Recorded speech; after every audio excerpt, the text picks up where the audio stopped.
Gracie Jiu Jitsu rocks.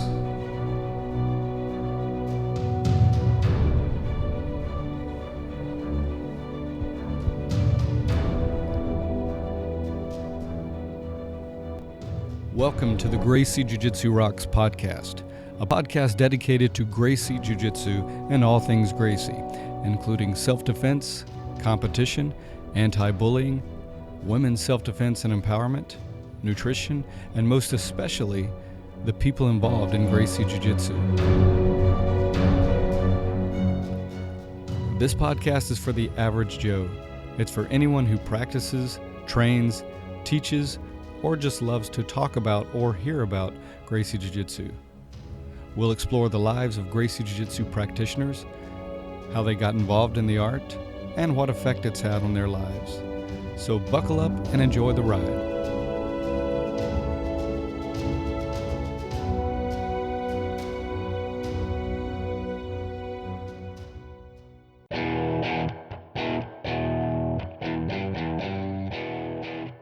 Welcome to episode 118 of the Gracie Jiu Jitsu Rocks podcast.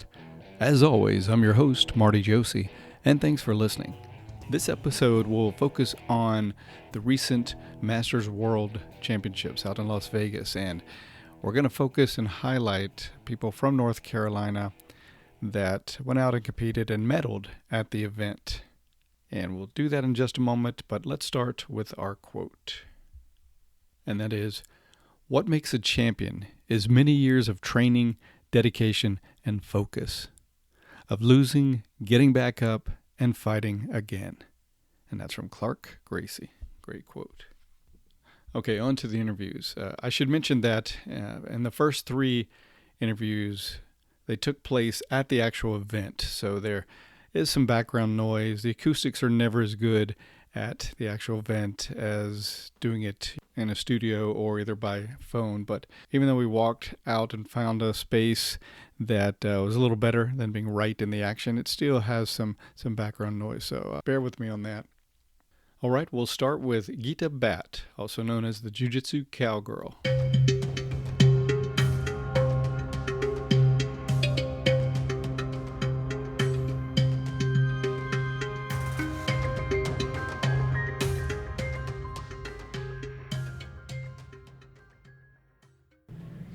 All right, I'm here with Geeta Bhat, and we're at the 2019 Masters World Championship. So thanks for taking a minute with me, Geeta. Sure. So congratulations. I mean, how incredible. Double gold, amazing. I know you've won before, but never double gold, right? Tell us what that's like. Thrilling. I'm super excited. I took a gold and a bronze, and then a gold and a silver last year, and I came this year to hunt that double gold, and I got it. Wow. So amazing. I'm thrilled. What led up to this? What was your training like? What was your strategy like? Take us through that. I did a lot of mental preparation for this one. I really feel that most of jiu-jitsu, especially during tournaments, it's 90% mental, but we don't train that.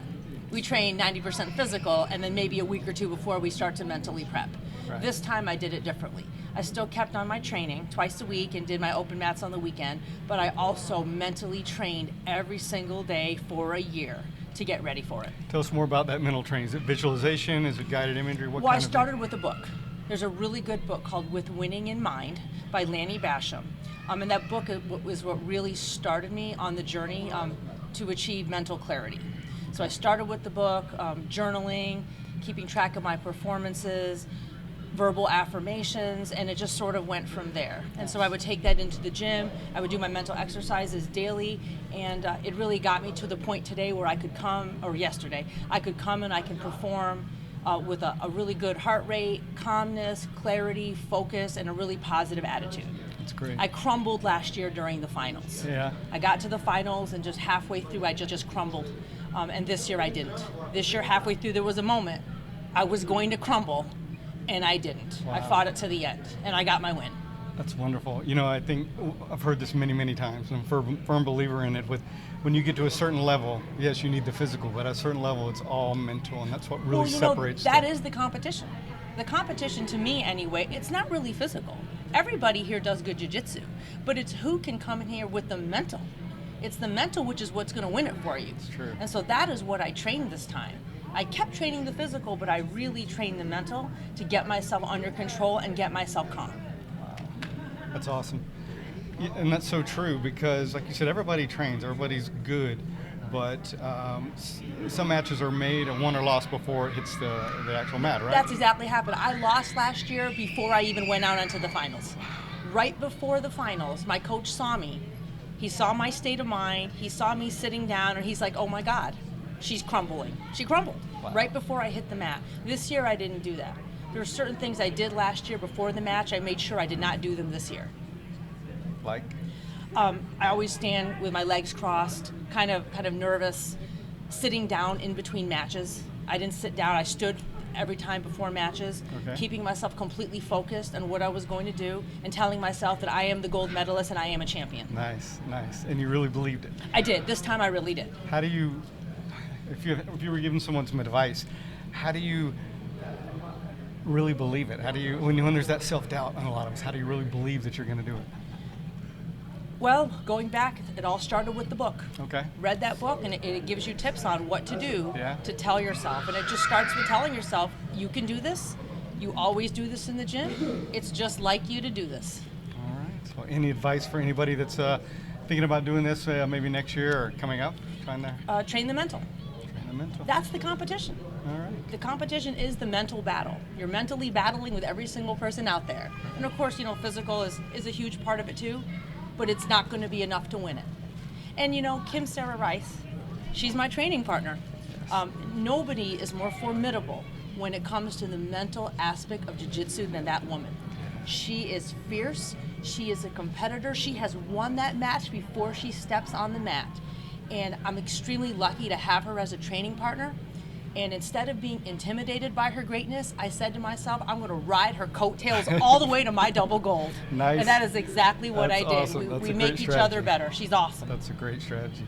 You want to quickly, before we end, tell us a little about the Jiu Jitsu Cowgirl? Oh, I started Jiu Jitsu Cowgirl about a year ago as a fun side project. It's been a lot of fun for me. I really believe in the message. If you look good, you will feel good, and you will do your best. And that's what I'm all about. So I've seen a lot of posts of competitors saying, repping your stuff well and saying, yes, you can wear and look good. You can, because performing well starts with feeling good. Yeah. And if you look good, you feel good, and you're going to get out there and you're going to perform confidently. Right. Absolutely. Well, any closing thoughts you have about the Worlds and what it's been like? It's just been an amazing experience, backed by my great team, great training partners, and I have a fabulous coach. I would not have been able to do this without Jason Culbreth. He is awesome. Lucky to have him as my coach. Shout out to Jason. What an incredible person, coach, and human being. Well, thank you so much for taking time. I appreciate it very much. Appreciate it. Thank you for having me. Thank you. Okay, next up is Daniel Branch. All right, I'm speaking with Daniel Branch. So thanks for taking a couple minutes to talk to me, Daniel. No problem. All right, and Daniel's with Gracie Raleigh. Yep.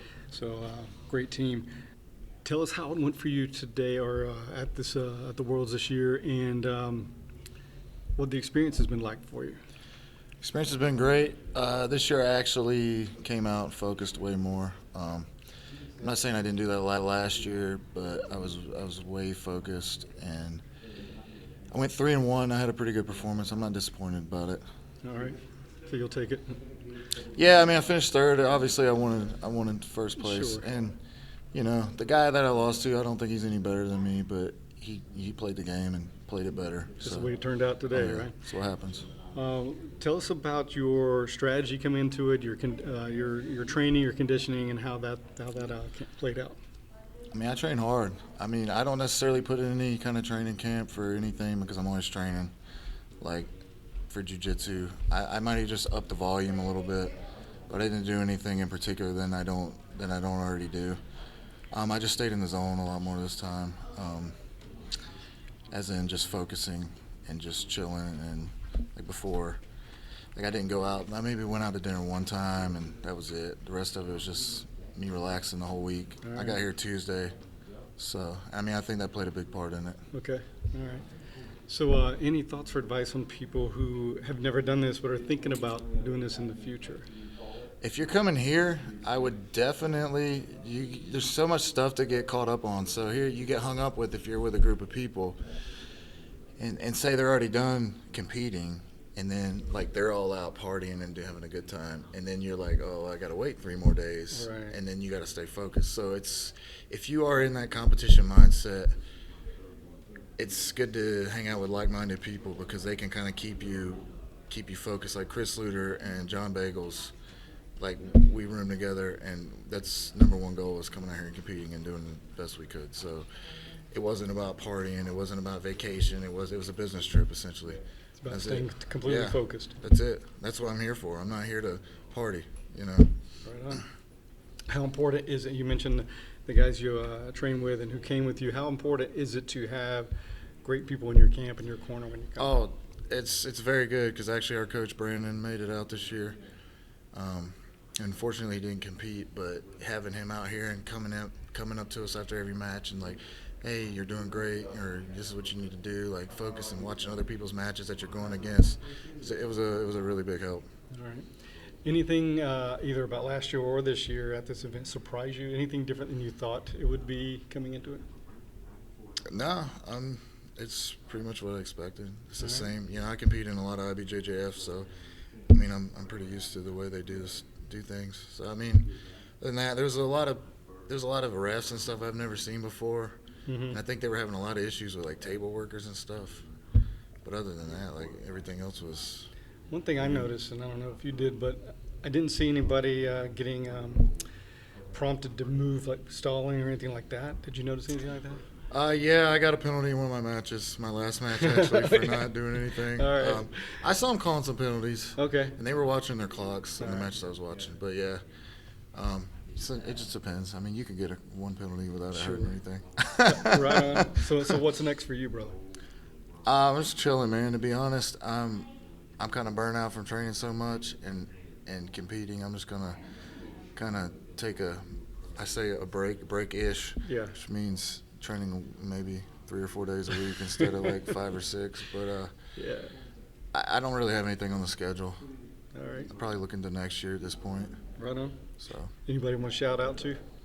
man, I just want to shout out everybody from Gracie Raleigh and, you know, especially Brandon for coming down, Chris Lewter and John Telford for just keeping me on the straight and narrow this week. So All right. it was a big help. And then my sponsor, Kirk Ray, he was actually competing today for Motion Adrenaline.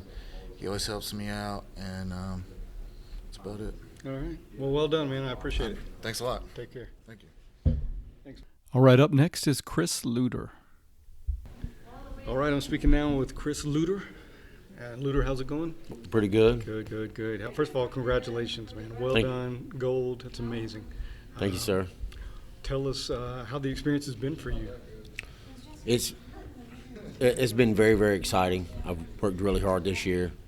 I've been determined to win this. I mean, this is my 3rd year, and I wasn't going to go home. I wasn't going to settle for less. I was going to fight. So your determination was up there this year. Yes, sir. I started out with a purple belt, and then I slowed it down right when I got the brown belt just to work technique, and then started picking it up in like November of last year. Okay. I was determined that I'm gonna get ready. All right. So I've Did you accomplished shift a lot this year. You have. I mean, well Yeah. done. Did you change your training much, or did you just focus more and stay consistent? What led to it? Slowing down. Slowing I've down. always wanted to be a world champion.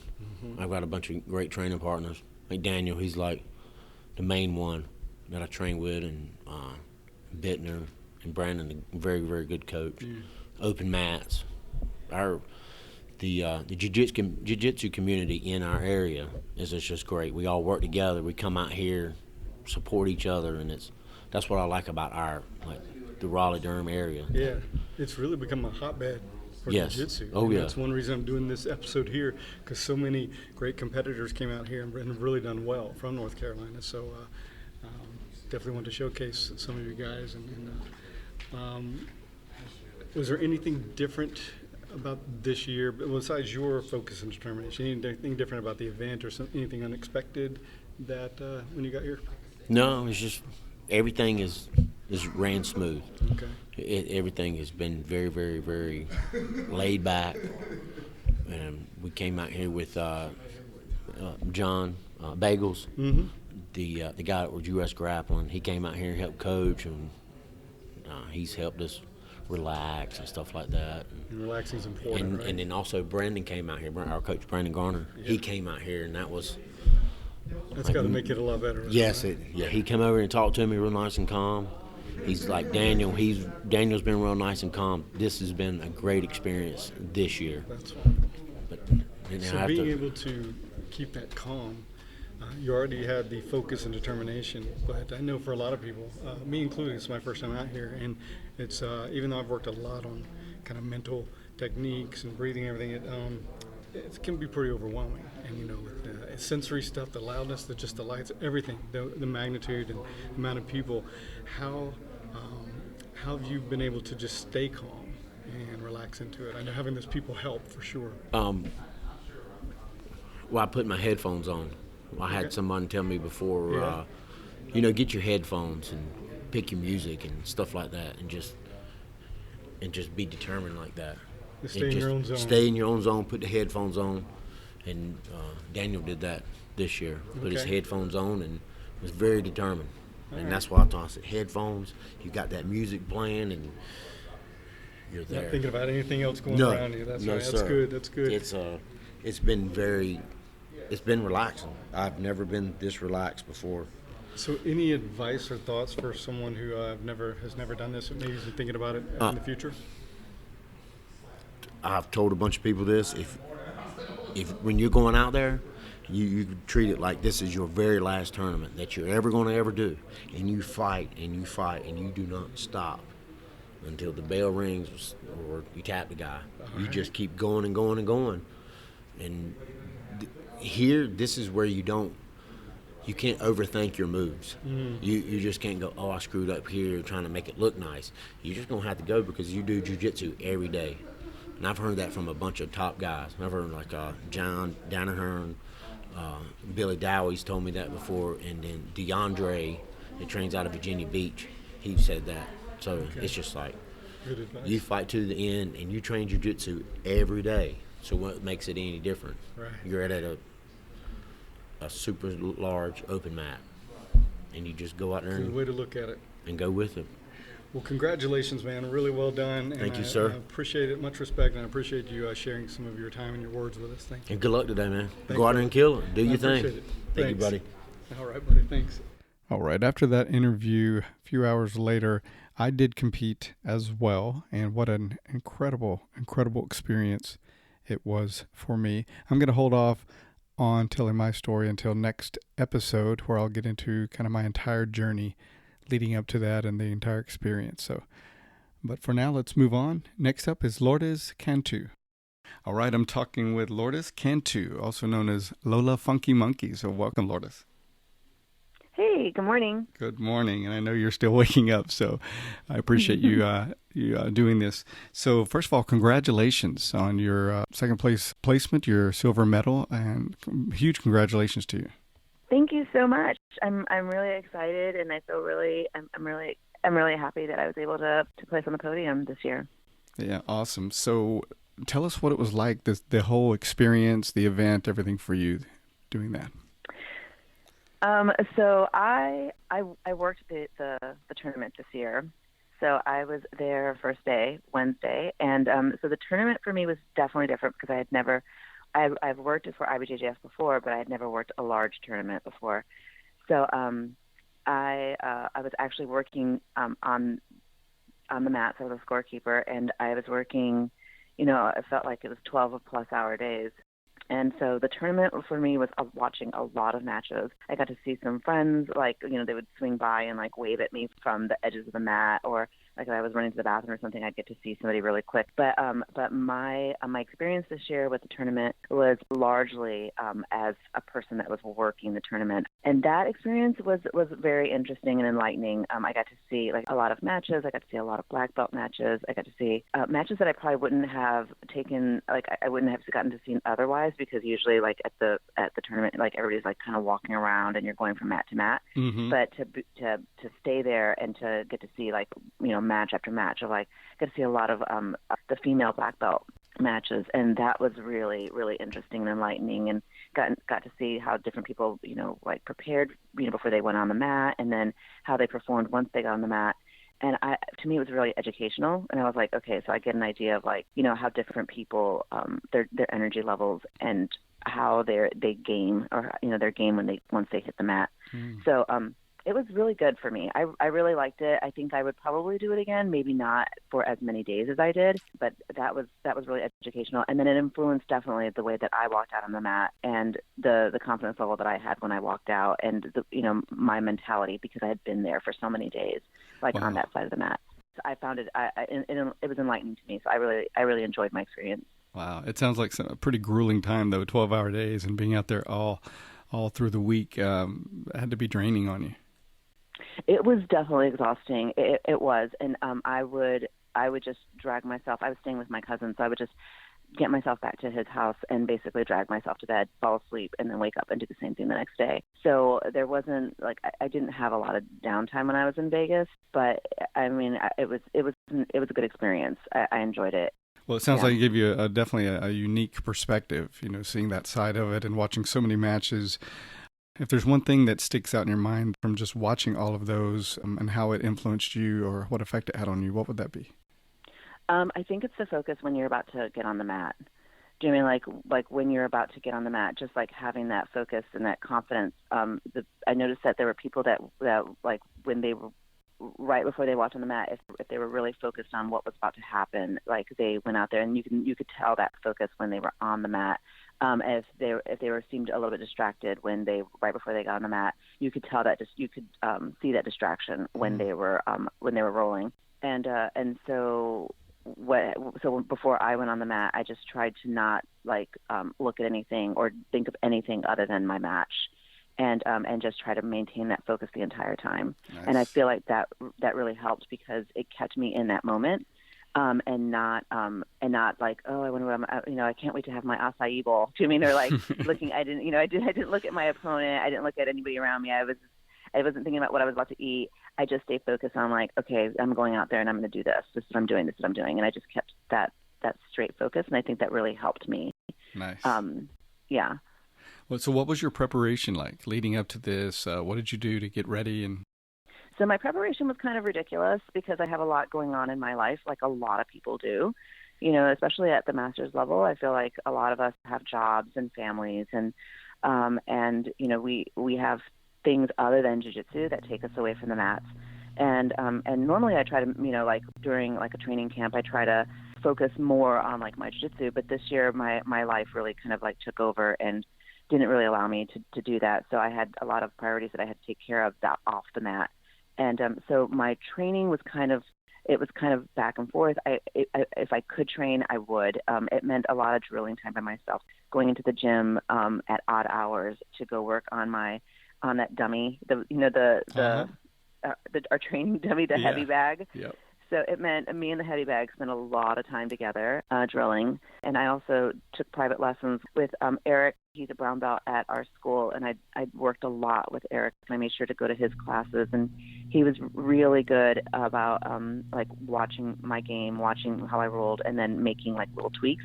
And actually, when I won my match, it was with a choke that the last time he and I saw each other, right before I left for Masters, he was like, you should be doing this choke from that position. Why aren't you doing that? And I was like, I don't know that choke. And so he showed it to me.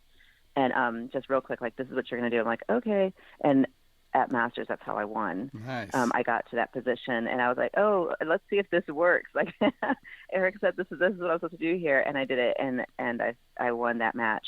So I'm really thankful to him. But I think this year, instead of quantity of hours on the mat, I had to really focus on the quality of time on the mat. And when I was on the mat, I had to stay focused, because I knew I didn't have a lot of time there. My teammates were awesome in making sure that I was getting good rolls and encouraging me, and continuously tweaking my game, and like, no, you should be doing this here, try this, or that was good, I like how you're moving. And I just had to go in and trust on my jiu-jitsu, because I knew that I hadn't put in as many hours maybe, but I knew that I had put in a lot of, when I was on the mat, I was definitely trying to focus. Wow, that's great. I really respect that. for so many of us, most of us, life gets in the way and we have things that we wouldn't have picked to be happening or going on, or just a lot of responsibilities. And so I admire that you were able to focus on quality over quantity and really put together what needed to happen for you and staying dedicated and drilling on your own and that kind of thing. So excellent. Great work with that. Where do you train, by the way, and do you have any advice for anybody who's maybe never done this but thinking about trying it in the future? So I train at Top Martial Arts and Fitness in Pineville, North Carolina. We're a Roberto Traven school. I also I train and I teach at Rock Hill BJJ, and that's in Rock Hill, North Carolina, and they're also a top team, top school, and they're also under Roberto Traven. So we're all under Professor Roberto Traven, who's based out of Atlanta. So we have a large network. So I'm really fortunate with that because I do train. I mostly train at Top in Pineville under Jay Holy, and I train with him and with that team. But like I said, I also teach and I train over at Rock Hill, and I also go down to the team headquarters in Atlanta and visit also Denise Hull, and she teaches. She's a black belt under Roberto Traven, and she teaches in Sandy Springs. So among those 4 schools, I kind of I try to hit them fairly somewhat regularly. Like the Atlanta ones, it's hard to do, but I'm between easily Pineville and Rock Hill a lot. And then like I said, probably especially during tournament season, I try to hit them fairly somewhat regularly. Like the Atlanta ones, it's hard to do, but I'm between easily Pineville and Rock Hill a lot. And then like I said, probably especially during tournament season, I go down to the Atlanta schools and make sure that I touch base with those professors as well and with those teammates. So our network is amazing because we have a large women's program. There's a lot of ladies that train. We have, I think, 5 black belt women that teach and train and even compete on the Roberto Traven team. And we also have a lot of, all the women from white all the way up to black are all really competitive and very strong jiu-jitsu and are really helpful. So that's where I train. And then I also, if anybody was interested in doing a master's or even an IBJJF and they were unsure about it, I would just say, just go for it. What do you really have to lose? I mean, we tap all the time in training. It's just, it's not a big deal. Just go and have fun. And it's amazing the amount of support that you get, from when you're like, I'm going to do this, the people that will come out and be like, okay, what do you need? And, can I help you with training and drilling? And it's really just keeping you on. It helps you set a goal and just move towards that goal. And it's a lot of fun. I really enjoy it. I really enjoy it. And if you're a new belt, I know I've jumped into tournaments before. I'll get my purple belt in the next month. I'm like, I'm doing IBJJF, and I just go for it because I'm just like, what do you got to lose? It's right. You're a new belt. Don't be scared. And so I'm just like, fuck it. You just go and you just do it. And it's, like I said, it's a lot of fun. I'm not a competitor. I don't really necessarily like competing. I get really nervous and anxious, but I really like trying to force myself to. I really try to challenge myself, and I really force myself to do it because I want to see where I'm at. And I started doing martial arts or jiu-jitsu for self-defense reasons. And so to me, at the very least, if I can make it through a match and survive, then I know that I at least have some, it makes me feel good, that okay, yes. I was able to make it through this. Absolutely. And so, so for me, it's always going to be a win that if I can just get myself out there and perform and do something under all that anxiety.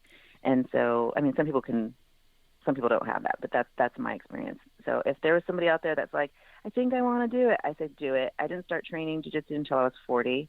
I've been training for 7 years now. Nice. There's a lot of masters women out there. You're never too old to start, and you're never too out of shape to start. I think that just go for it. Just try it. I love it. I agree with you, man. Just you win no matter what the outcome is because it's such a growth experience, setting that goal and training for it and going and doing that and testing yourself. So no matter the outcome, you're a winner. But it's also nice when you get that medal too, like you did. So anybody want to shout out to that you maybe haven't already mentioned before we close? No, well, I want to shout out to my teammates that also went out to the Masters tournament and did really well. The Roberta Traven ladies, including like Diane Mayer, Denise Hall, Juanita, and Abby Tetterton, who is a rising star in our sport, and she puts in a lot of time with me on the mat. She and I are on the mat a lot together, and even when there's nobody around, and I really appreciate her. And to my team at Rock Hill, those guys have really supported me, and to my professors, Roberta Traven, Jay Lee, Denise Hall, Mazi Hideri. I'm really thankful for them letting me be on their team and taking me into their families and teaching me jiu-jitsu. Awesome. So thank you, guys. Awesome. Well done. Thanks, and Marty. I appreciate you sharing your experience, and well done. Congratulations. Thanks so much. All right, next up is Logan Gulick. All right, I'm speaking with Logan Gulick. So thanks for taking a minute to speak with me, Logan. Thank you, sir. Yeah, it's my pleasure. So congratulations. Big deal. Went out to the Masters and brought home bronze medals. So congratulations. Thank you. I wish it could have been better, but you know what? I'll take it. I heard you did pretty good, too. You got a gold, didn't you? I did. So, but this is about you right now. But thank you for acknowledging that. But so tell us how it feels to have been at the event, done the competition, the whole experience. Just what was that like for you? So the whole experience was really fun. In fact, it is my favorite tournament. It's the first time I've gone, and you were there. And I got there Wednesday morning, competed Wednesday, and the whole rest of the week. It's a big event. It was a blast, and it's a. It's a competition, so everybody wants to win, but at the same time, it's very mellow, relaxed, and friendly atmosphere. It's a lot of guys that are competitive, but they just want to have fun. It's hands down my favorite tournament. Nice. Well, I am jealous that you got to go out there and get it done on Wednesday and then have the rest of the week just to kind of enjoy it. I had to wait till Saturday afternoon, and that was pretty rough for me, having to wait. But I'm glad that you got to get in there and get it done and just enjoy the whole rest of it. So anything different about this than you expected? Yeah, honestly, it was the hardest tournament I've ever done. And I was a little surprised about that. It was tough. It really was pretty tough. I don't think it was going to be easier in the sense that the competition was easier, but I probably walked away thinking, man, these are the toughest matches I've ever had.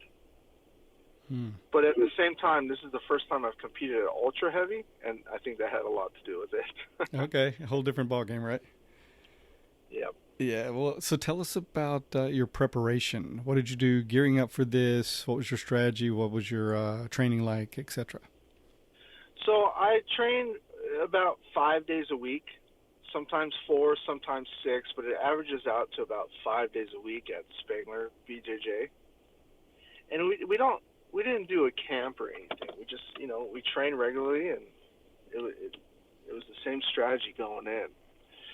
And my strategy on the mats was to get the takedown, to get on top, and to stay on top, which worked for the most part until halfway through my final match when my opponent got on top and he stayed on top, and I lost. So he had the same great strategy, right? Yeah, he was just better at it than I was. Yeah.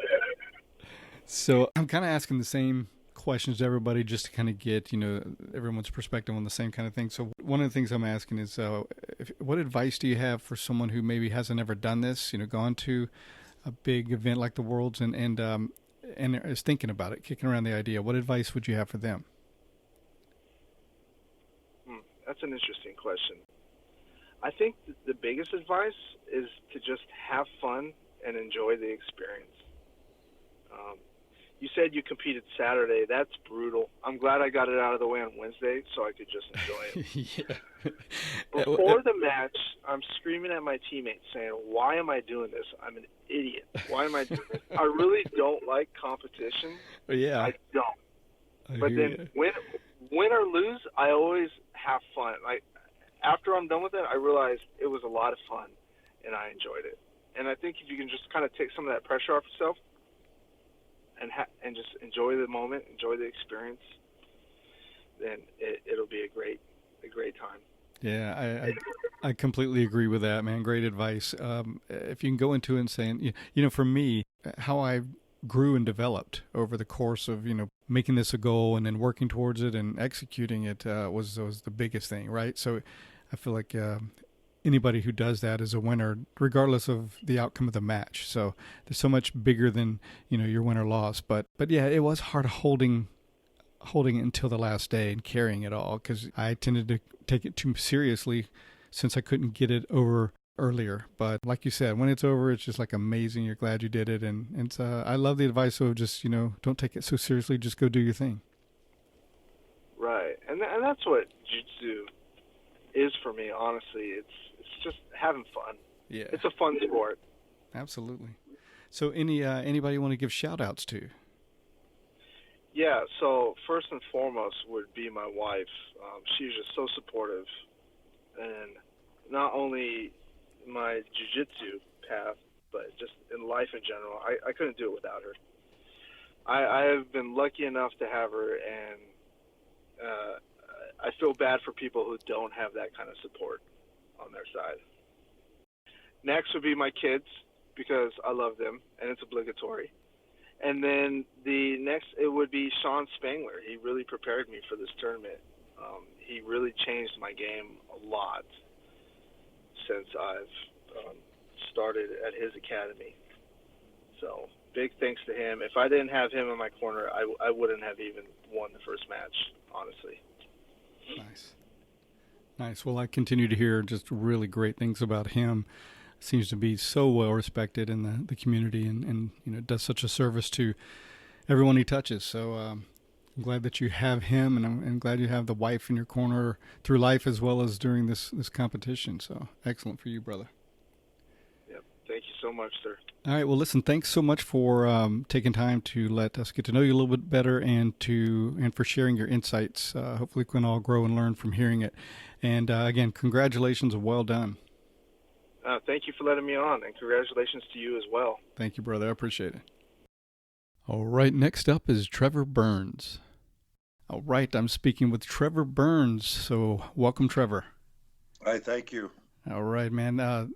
Huge congratulations. Double gold at the World Masters. It's got to feel phenomenal. Yeah, it's an amazing feeling. There's a lot of reasons why it's been so incredible in spite of itself. I mean, winning a world championship is huge, but I had some other reasons why I wanted to do it, especially. So, anything you want to get into and share?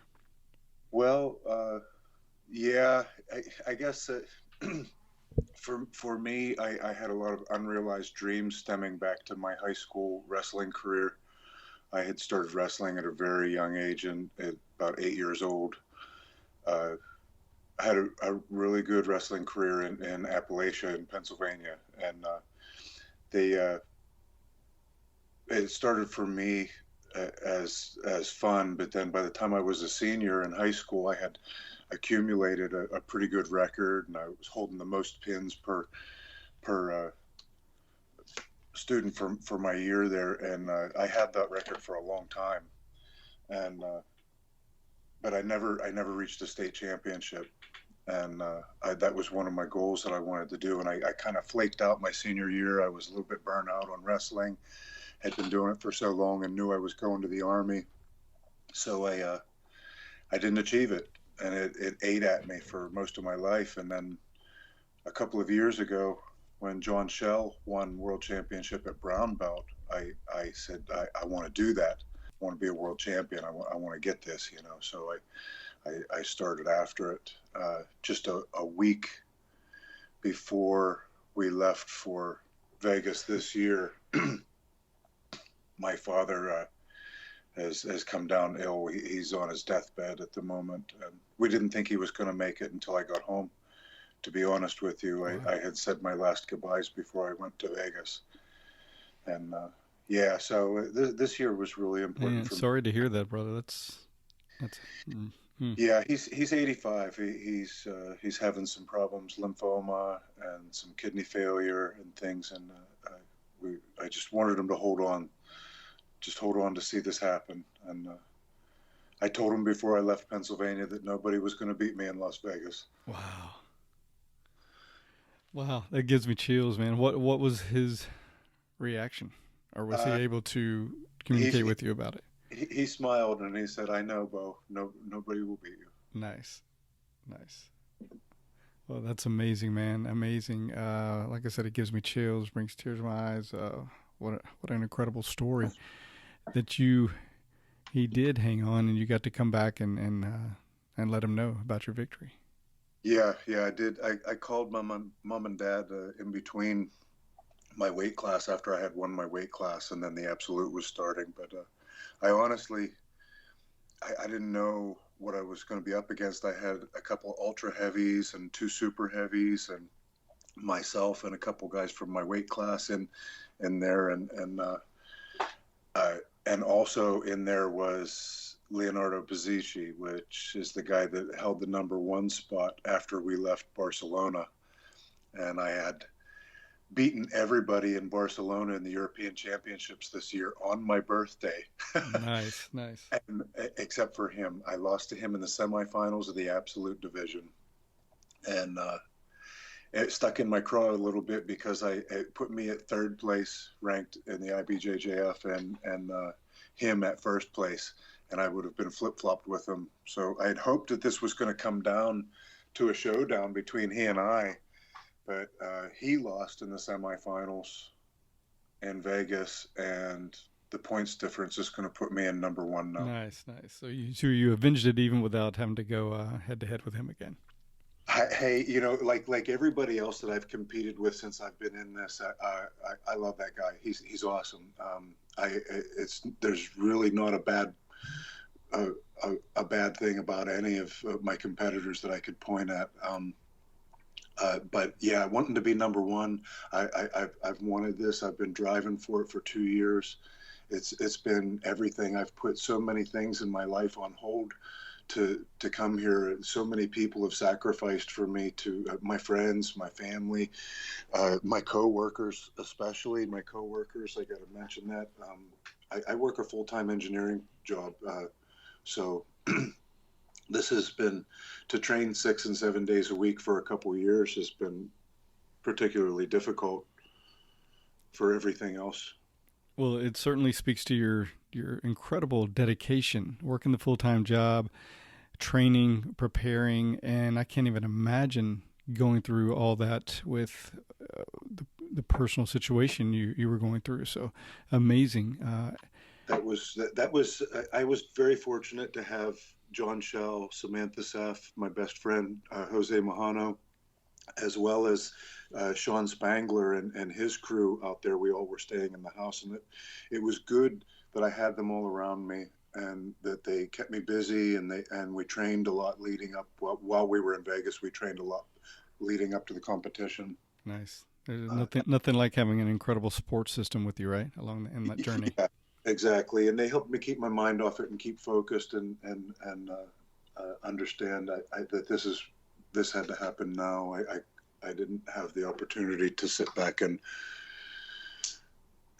I didn't want this to fail. Wow. This had to happen. Well, props to you. I know you guys did some fun things aside from the competition out there, like the Grand Canyon and other things I saw on Facebook that you guys doing that stuff. Yeah, we had a blast. It was everybody else's first time at the Grand Canyon. I, however, had been there several times throughout my life. I spent some time in Southern California when I was in the Army as well. What'd you do in the Army, by the way? I was an observing controller at the war game operations in Fort Irwin. Wow. Well, just outside Vegas there, going towards LA. I was in the Army as well, man. I appreciate your service. Oh, thank you.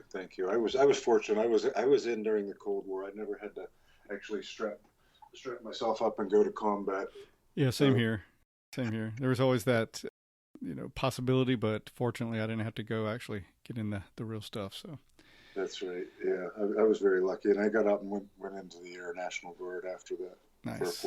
first. And Nice. Well, tell us about how you managed to, what was your preparation like? How did you manage to push through, and what were the components of your preparation going into this big event? well, pretty much, I had been doing the same thing for a year before, since the Worlds last year when I came home on my shield. I had started to incorporate a lot more gi training and focused on the gi and doing a lot more live training and traveling around, competing in as many tournaments as possible. Whether it was Ranger Up, U.S. Grappling, IBJJF especially. I did a lot of competing this year leading up to Worlds to have myself, more than anything, mentally prepared to step on the mat and give everything. And I knew that there were holes in my game that I needed to fix. So as we progressed through the spring and into the early summer, there were certain things that I focused on that I knew that I did all the time, and that I knew that I was going to be able to use, and other things that come up throughout the year during training that you just kind of throw to the wayside, because I knew that for one reason or another, it just wasn't going to make it into the game that I wanted to play. So it was a focused effort as far as technique went, and an eclectic effort as far as going out and getting help from people. I've trained with the Murdoch brothers, Isaac Renner. I've been in Pennsylvania and trained at the Gracie Academy with Chris James. I've been a lot of places training. Jan Cabral in Barcelona, Spain. We've been to the Dunham training facility, Drysdale's, all over the place when we were in Vegas last year as well. So I think that, yeah, getting used to going live against people that I'm not familiar with was a big key. Mm. Yeah, well, it really speaks to your self-awareness for, knowing what you're strong in and knowing what you still need, and seeking that out from various places and people. I can't even take even the majority of the credit for that. My professor John Schell and my friends that I train with have I can't even express how much gratitude I have to Shell Shock and Samantha Saff and Josh Robinson. These people, Tony Henshaw, these people are incredible, and they have pushed and coddled me when I needed to be, yeah. and helped me through so much that I can't even imagine somebody who is an independent, so to speak, a gym jumper, how they could ever progress. Let alone the rate that they've pushed me at. This last year, I feel like a skyrocket. Wow. Well, I tell you what, if you're in North Carolina, or even not, but especially if you're around these parts, you've certainly heard the name John Schell and Samantha. They're totally making some serious waves in the jiu-jitsu here, and others too, like you mentioned Sean Spangler, but it's really become a hotbed for jiu-jitsu, so it's amazing. John Telford and all the crew at US Grappling. I love those people. Those people have opened arms, brought myself and my fiance in, and the competitions, even though those competitions are 30 plus for my fiance and I, we're 40 and 50. I'm actually 51 this year, but that's a tough side of it. But man, I enjoy working with the kids and having an opportunity to be at those tournaments and experience the competition. Nice. It's been very good. The community here in general, in the Virginia, North Carolina, South Carolina area is really incredible. It certainly is. So real quickly, do you have any advice for anybody who's maybe kicking around the idea but has never gone out and done the Masters Worlds if they want to compete? I don't advise you to go out and do it as one tournament only. You have to get yourself used to competing before you step on the mat and out there, especially with the size of the crowd, the magnitude of just walking down the hallway at the convention center. You could land a 747 in that hallway. It's so true. I mean, it's intimidating. Yeah, it is. The first year you go out, don't expect anything from yourself. Just know that you're gonna have to acclimate and understand what the competition's going to be like. It's a step up. There's two kinds of people that go to the world competition, and hobbyists that have money and they just want to go out on vacation and compete just for the fun of it. And then you have the other 50% of the people that are out there that are serious and they really want to go after it. Those are the people that are going to open your eyes when you step on the mat with them. Those are the people that are going to make you jump to the next level. And then maybe the following year you might get it. I know people that have gone 3-4 times before they've been successful. Right. Yeah. All right. Anyone maybe who you haven't mentioned already that you want to give a quick shout out to? My friend Dave Yoder. I love that guy. We grew up wrestling together. We've been competing together in IBJJF. We're both in the old man circuit, and he just has his first success out there this year. Took third in his weight class. I love him. He's been really good to me this year as far as traveling and keeping me on track. I'd like to make a big shout out to Rubens Rodriguez. Big Ruben from Rio, Rubal Carioca. That's my professor's professor, and he's in Mebane, North Carolina. Mm-hmm. Most everybody knows Rubens. I thank you for my jiu-jitsu. Thank you so much. I can't express how much I love him and John Shell for what they've done for me. And my mom and dad, I can't say enough about those two. Nice. Well, thank you, man. Thank you for all that you've brought to the community and continue to be making a difference. And thanks for letting us get to know you a little better and for sharing your experience, man. Again, huge congratulations. Well done, and keep going forward, brother. Thanks, Maury. All right, up next is Kim Rice. All right, I'm speaking with Kim Rice now. So, Kim, huge congratulations. This year you took double gold at the Masters World, so that's got to feel wonderful. Yeah, thank you so much, Marty. So tell us about what it was like. This is your first rodeo, right? You've been out and competed many times and have been very successful. What was this year like, the event, being there and competing itself? It was great. I went there with a bunch of teammates, and it was my third time competing there as a brown belt, and I had a lot of people in the bracket, so that was really good, and it was just a fun experience. Well, I haven't had the pleasure of meeting you yet in person, but I've heard a lot about you. Your name stands out as, someone who's just been hugely successful at the competitions. What do you think? What's the secret to your success, Kim? Well, mostly I just love to be at the gym and train. So I'm not somebody who gets up in the morning and I gotta go and train jiu-jitsu today, but it's what I want to do that day. So on the days that I rest, it's I can't go train today, because I need to recover. So I just think that when you love it, you just want to do it all the time, and that helps you.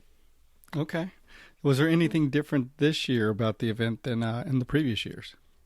This year in my training, I really tried to work on things that I needed to work on, as opposed to just doing what I'm good at, all A-game stuff up to the event. I'm I need to look at what these people are doing on the West Coast, all the tricky open guards, mm-hmm. that people are using. And so I really tried to go and seek out people who were good at that stuff that I have trouble with, and so that's what I've been working on the past couple of months. Okay. So you really looked at some things that you feel like you needed to have to make yourself even more complete. Yeah, the weaknesses that I have in my game. All right. I've been working on. Yeah. What about in your matches this year? Anything that stands out that was different than you expected going into it? I know you never really know what to expect, and it sounds like you were ready for whatever came. Yeah. I submitted all of my opponents this year, which was great. I always try to go in and get a submission because you never really know. You never really know if the refs are going to give you points or advantages. So I just try to go in and submit everybody. And you can't always do that because sometimes someone has a good guard that you can't pass, or sometimes someone gets in side control and you're just stuck. But right. This year everything just went according to plan.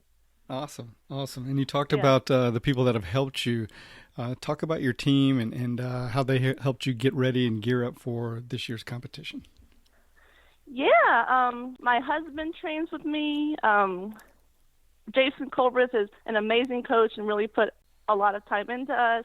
And everybody who we train with, in the day class mostly I go to, but it was really a team effort getting everybody ready for the tournament. Okay. Kind of a collective experience, and everybody was elevating everybody. Yeah, my teammate, Geeta Bhat, won a double gold as well, so it was a double gold for us this year as the CBJ ladies. That makes it even sweeter, right?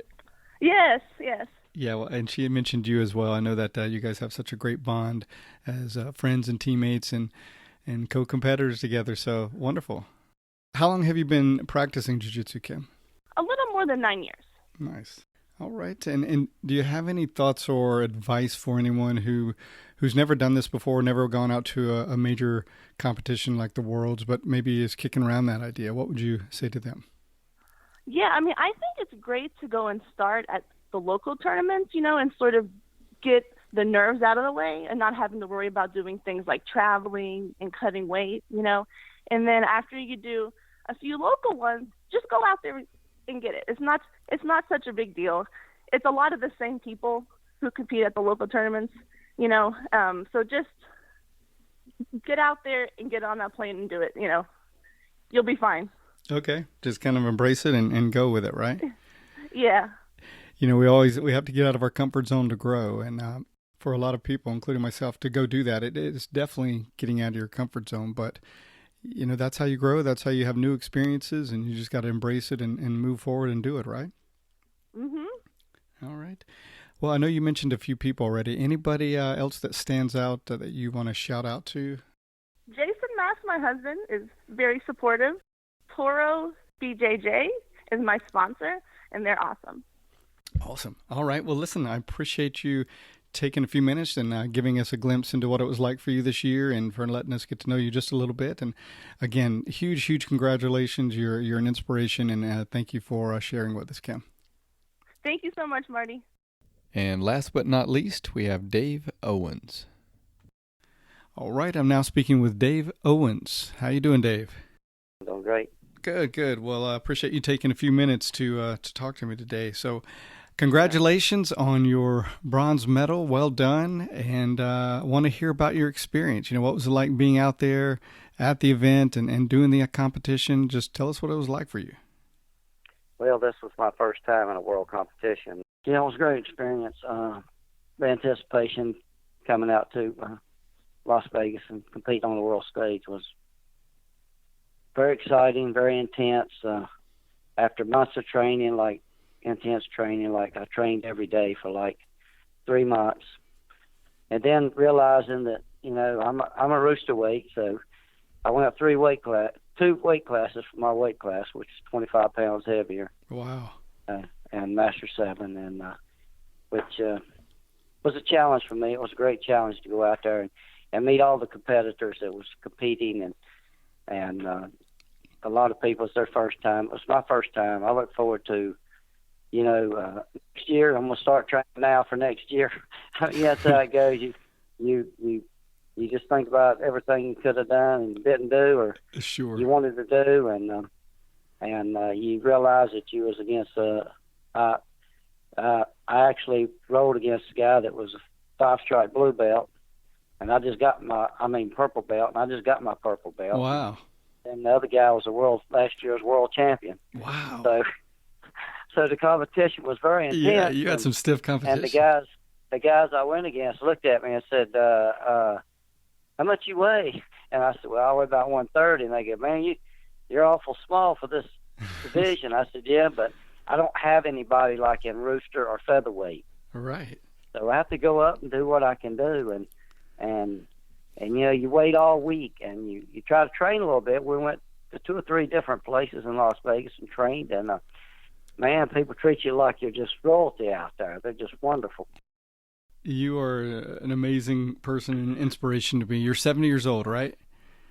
Yes, sir. And had you competed before at all, or was this your first world, or just your first competition as well? Well, this was my first competition this year. Okay. Okay. I had a few injuries, so I didn't compete all year. And I got then you. I decided about 3 months ago I'm going to go to Worlds, and give it a shot and see what it's like, and just to get on the stage with world champions, And, Yes, sir. I have competed before. I competed in California a few years ago, U.S. Open, and the guy that was supposed to go against me hurt his rib, so I spent $3,000 to go out there for that. Man. I didn't get on the mat. I just got to walk on metal. But I've competed in 2 or 3 different U.S. Open since then. I placed like silver medal and like 3 or 4 other tournaments, maybe 4 or 5. And it was mainly because I was rolling with 25-year-olds and 30-year-olds and 40-year-olds, and they were like Master 5s and like 160 to 180 pounds. So the competition is, for me, it's like there's no competition out there for me as a rooster weight and my age. Wow. And so I always go with bigger guys, and what I focus on is trying to go as hard as I can and not get hurt. And if I have to tap, that's what it's all about. That's right. Smart. I told my buddies, Jiu Jitsu is so addictive that guys want to compete so bad on the world stage. They'll spend $2,000 or $3,000 to fly from here to Las Vegas and spend a week getting ready and preparing yourself for the greatest event in the world for you that you've never done before. And it's like insane because you spend all that money for 5 minutes to see somebody can beat you up or you can beat them up. That's true. Get on the mat and it's all over in 5 minutes. That's in my so case, true. 10. Yeah. And everybody's telling me, hey, what happened? Them guys too big for you. And I went, no, not really. It's just the way my life is. I'm just a small person and don't take nothing away from nobody. The guys the guys I want to get was so kind and we're like a brotherhood, Yeah, that's amazing. Let's do this, and just because I'm old, or smaller than them, they don't go, we're going to take it easy on you. No, they're not going to take it easy. They're going to come at you, you know what I mean? Yes, sir. That's awesome. That's awesome. They're going to make you test your skills and your strength and your mental and physically capacity to the max. That's right, because that's a way of respecting you, right? And not one thing I shortchanging found, yes, once you go out and on the world level, you find out the competition is extreme. Yes, sir. It is the world's best. It ain't. These guys just don't walk in and go, I'm going to compete on a world level and not be ready. You're right. You got to be ready. You are right. Well, I'll tell you what, you say you may not be a big person, but in my book, you're a huge person. So maybe not in physical stature, but as a person itself, man, you decided to jump on this world competition. You got ready, you trained hard, and went up 2 weight classes with some pretty fierce opponents, it sounds like. So, man, all the respect I have for sure. Well done. Well, they were very good. I don't take anything away from anybody because and people go, well, you got 3rd place. Well, I fought for it. It was a fight. It was not easy. You fight hard and you don't quit fighting to the buzzer sounds or you get tapped out. And luckily, I didn't get tapped out. Well, yeah. Well, you like I said, you did an amazing job, and I have all the respect in the world for you. Now, you train with Scotty Dennis at Triad. Yeah, Triad BJJ, and Scotty is a wonderful instructor. He's had my back. I've been only training for 5.5 years, and Scotty's been wonderful to push me to the point and not say I want you to compete, but if you want to compete, I'll help you get ready. Nice. And he's very knowledgeable of what he does, and he just gives us all. He's behind every one of us, and every what we want to do with the Brazilian Jiu-Jitsu. Excellent. He's a great guy. He's competed himself. 2 years ago, he came in 3rd in World Master Worlds, and Scotty's really a great guy. Yeah, he sure is. He runs a great academy too. Well, you're in good hands with him for sure. Yeah, we don't. We help a lot of people coming out with anxieties, and also I'm a disabled veteran. I have a lot of anxieties, and it's really helped me with my anxieties. Ah, wonderful. Get on the mat and get all your frustrations out and go home and relax. So that's good. What branch were you in? I was in the Army. All right. I was too. So thank you for your service, sir. Thank you, sir. All right. Well, listen, I appreciate you very much. Like I said, utmost respect for you, man. Well done. Congratulations. And thanks for taking a couple minutes, letting us get to know you a little bit better, and for sharing your experience with us. I appreciate it. Yes, sir. Thank you very much. Maybe we'll do it again next year. Yeah, absolutely. And you know what? In my eyes, you are what jiu-jitsu is all about. So well done, sir. Thank you very much. All right. Really had a great time interviewing this special group of people. They represented North Carolina very well, and I have so much respect for them for going out there and putting it all on the line at the Masters Worlds. North Carolina has really become a true hotspot for jiu-jitsu. There's so many great academies and coaches here now. A shout out to all the academies and teams that had competitors medal this year, including Sean Spangler, Spangler Martial Arts, Scotty Dennis of Triad BJJ, both under Jonathan Uskadagi, John Shell of Shell Shock BJJ under Rubao Carioca, Jay Ho Lee and Top Martial Arts and Fitness under Roberto Traven, Brandon Garner and Gracie Raleigh, and Jason Colbreth and Carrie BJJ, both Hoist Gracie black belts, and Mark Kukro, Integrated Martial Arts Pedro Sauer Association. If I missed anyone or any team, I'm sorry. I tried to find and include everyone that I know of that medaled at the event this year from North Carolina. So once again, a huge congratulations to everyone. Well done, and keep training. Stay tuned now for a short Make a Difference, Make an Impact segment.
I will never go out not knowing I've given everything I've got. Because who am I? I am a champion. Who am I? I am a champion. Who am I? I am a champion. Who am I? I am a champion. Who am I? I am a champion. I am a champion. And that's going to do it for this edition of the show. As always, I thank you for listening. Hope you're enjoying the show. If you feel like you're benefiting from the show and want to show your support, you can support us on our Patreon page, and a link in the show notes. Please like and follow us on social media and help us spread the word by reposting our posts and telling others about the show. You can leave comments on the website at www.graciejujitsurocks.com. You can also go to iTunes and leave comments, as well as rate the show, and we would appreciate a 5-star rating, which helps us with our standing in iTunes. You can also leave comments on our YouTube channel. If you have suggestions for the show, please don't hesitate to give those. We always like feedback and suggestions.